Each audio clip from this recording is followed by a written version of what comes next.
Cats, cops, and C4. The building seems completely normal from the outside. Fourth floor of a large apartment complex, just high enough to avoid the rush for the lower 3 floors and low enough to avoid the extra fees for being close to the landing pads. As cheap and as normal as the apartments on this particular spire level get. A single apartment, number 47, is focused on. The next level down, a slight shimmer can be seen on the balcony overhanging it, as a tiny form uses shadows, the tendency of most beings to look forward and not down or up as they go about their day. After a time, this shiver moves and slinks onto the balcony of number 47 and looks into the apartment in question. The target has gone to the bathroom and water is running, so the shimmer moves into the apartment before the shimmering fades, revealing a tiny figure in a bodysuit that goes from black to dark blue. Their eyes are covered with a dark gray visor, and numerous weapons and pieces of equipment are strapped to the figure's body. They start searching through the apartment as the owner of it bathes and starts to outright sing in pleasure as she does so. She's not even at the stage of wetting her hair when he comes across the drone and quickly removes the tracking beacon, followed by going to her semi-full laundry hamper to take the one on her collar. There is a pause as the figure realizes she still has her communicator close, and that's a severe issue. So he looks through the area again to see if there's anything in the way of a backup or secondary communicator, even a landline. There is not. When she arrives back among her gang, her right elbow girl is already there. "Hey, boss lady, you're back. And here I was looking to see how much in the way of boom we got to crack a prison wall. Vanny, girl, don't you worry. A lot of cops don't need to be learned their manners. And if they're just asking for some up and up about someone that really needs a learning, then there's no issue with it out of me," Catherine says with a grin. Vanny was her opposite in almost every way. It was outright weird how well they got along. Catherine was big and brawny, even by Horska standards, and Vanny was so small for a Tusky girl that most thought she was a short tret with some Horska blood in her. Catherine liked to move like a mountain falling on someone. No movement until you're suddenly buried under a movable stone. Vanny, on the other hand, would rush in with a knife to gut, and enough biting that the scrappy little thing always had the taste of blood in her mouth. If she hadn't gotten her hand on some burst lasers or a slag thrower. She really likes slag throwers and plasma gauntlets and anything from Jek-Tech, really. Girl likes the stuff that growls at you, something to do with the fact that her own voice was so naturally high that growling like a proper Horska hurt her throat. "So, why did you meet with them at all, boss? I don't get it." "They've got proper manners is why. They found me on my mom's day, and when I told them to scram, they asked why and made good deal. Paid for my food and everything." "But you could have walked right into an ambush," Vanny says, and Catherine nods. "Maybe, but then they'd be getting a learning on the fact that it wasn't my gloves that let me make trails when I hit the station. Then I'd know to never give them that kind of chance. But they didn't, which means they can be dealt with in other ways." "So they're really going after Miss Big?" "Not that I'd be sad to see the bitch get strung up in a concrete 8x8, but she's flightier than a fly's shadow." "Yep, which means they'll be chasing her for a while, leaving both of them too busy and looking the wrong way as we get ourselves all nice and comfy in our newest home. Speaking of, how's the move been going?" "Mostly done. This is fairly routine, and with the girls in high spirits after you busted them out of the clink, it's gone proper fast." "Good. There any problems in the local area? Who's the competition?" "Some daft bent calling herself the Darkness. From what we can tell, she ain't never been part of the Dark Cabal, so it's just some rube leaning on a name she ain't earned," Vanny says before shrugging. "She's also one of the girls that pulls too hard and takes too much in order to actually make money." "Good grief, she's one of them full-time organizations, ain't she?" Catherine asks in amusement. "It's a common mistake. A lot of girls like running things where everyone's a full-time criminal. But that means you either have a huge amount of cash rolling in and all the attention that goes with it, or that you're all spread out so wide you can't reinforce. No, War Lady Klaba only has 3, maybe 4 girls that are full-time bad girls. Everyone else makes a bit of legit money, which means that there's 100 or so places to launder the coin and ways to make things seem legit. Lets everyone make money and stay just under the tracking light of things, while also having everyone good and ready for things. Then they move on to bigger things. You gotta start easy, Otherwise, you'll trip and slam your face into the concrete. She keeps things going. Vanny puts the scare into anyone that wants to be unreasonable. Legs deals with the numbers, and if someone local shows talent, she gets some personal attention. Boss? Well, the betting pool is going to be divided on this. Legs notes as she comes around the corner. Oh yeah? What's the take? Catherine asks, and she's tossed some Kutha coins. That much out of 10%? Yep. Legs replies. The brute Arcana was one of the ones trying to be smart about things. But she got trapped in debt like a chump some years ago.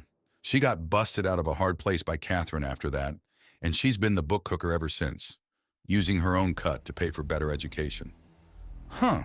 So how close does this bring you to busting this joint and being a respectable scientist? Catherine asks, and Legs gives her a glare with all 8 eyes. Closer. Relax, will ya? New spire, new level, new record and name. See, Catherine says, pulling out a small bundle and tossing it to Legs before giving another to Vanny. Amelia Brauндaughter? The hell about me looks like an Amelia, Vanny demands as she reads her packet, and Catherine snorts in amusement. Got everything figured out, don't you? Legs asks as she reads the name Jessica Humperdinck. Wait, is this a bar license? You got the legal training? Getting the girls that failed to scarper out of Hargate's Hell House is your next big deal. I can take care of the day-to-day booking while you do it. Is it now? Legs asked. That's right. You'll get double time for it too, so don't bother whining. Get our unluckies out of the clink all nice and quiet like. You can only do it loud once. And now that they're a big pain in the ass to other wardens, there's no better time for Miss Publicly Appointed Defenses to work some magic. One of these days, you're going to tell me who you've got dirt on that lets you do this. Here's a hint. There's nearly 100 women involved in the far limit of fast talking I can do. There is sheer relief rolling off the Tret woman as she starts making her way through her apartment, unaware of the shadow that's glaring from under their visor at the communicator she's still fiddling with. That she drops the towel and turns on a few fans to dry herself off while naked as a newborn does nothing to tempt her watcher who has an opportunity to grab the communicator. But it's still so close to her. If she grabs at it again and finds it gone, she's going to get suspicious and raise the alarm. And when the real target has a reputation for vanishing, you don't want to give them the excuse. So he continues to wait as the drone controller takes a full hour to finish messing around in the moving air as her hair slowly dries and then finally dresses herself before checking her communicator, then ordering some food with it and turning on a movie with her projector. 10 minutes later and she's stuffing her face while watching Bone Chewer, The Revengeance, and The Silent, finally has her communicator in hand and has plugged in a data chip. It downloads a program that then runs in the background, and he gets a confirmation from his handler. So he unplugs the chit and puts it right back before skulking into a proper hiding place as the program goes to work. With the screen on the device automatically turning off, she doesn't notice that her files, previous calls, and contacts are all being gone through with a fine-tooth comb. Keep an eye on her in case something happens. We're tracing where the call went, the Silence handler says, and there's a slight scratch at the microphone to signify confirmation. The Silent shifts into a more comfortable position and watches the movie with one eye as he keeps track of everything else in the apartment as well. It's not a bad movie as far as horror goes, but summoning some woody animal to chew your opponents with blunt teeth seems a bit much. Then during part of the filming, the drone lights up on its own and the Shadow's eyes narrow behind the visor. He shifts so that any camera it may be working can't see him, which means he can't see it either. But you have to sacrifice for stealth. The microphones he has in him are loud and clear, though even as he hears a conversation in an unfamiliar language. In Traken, before galactic trade, it was one of the bigger languages, the handler says. The conversation is apparently not to Miss Big, but who sent her to watch? The Silent wonders if that means they chased a wild goose, but then there's a sound of smug satisfaction from the handler. But it is a Miss Small, referring to the big woman, the handler says. Get your hands on that drone after the conversation. We need to put a proper trace into it to find out where that call leads to. I assure you no one followed me. Closest to it was some senile continuity man who was at most 15 minutes away from falling over and ending his stupid life. She says to Miss Small, Really? He looked really bad and couldn't seem to tell what was in front of him. His granddaughter was helping him move around. He also had a great-grandson near, so that's not an issue. And the target? Miss Small presses. She gave no important information. Still, she had information to give. A history on what your boss had done to her in the past. The list was 14 items long. Then she's an idiot. She's been victimized more than that, Miss Small states. The drone scans the apartment with a sweeping green beam. And for a moment, just a moment, she feels like something is breathing on the back of her neck, and she turns with her heart racing. Then it's gone. We are alone. Now you have further instructions. Hey, I was promised pay for what I already did. The first part of your instructions is to go to the dead drop with your pay. There will be further instructions there, Miss Small says, and she sighs. When? I just got comfortable? You have 3 hours. Then there will be consequences if you do not.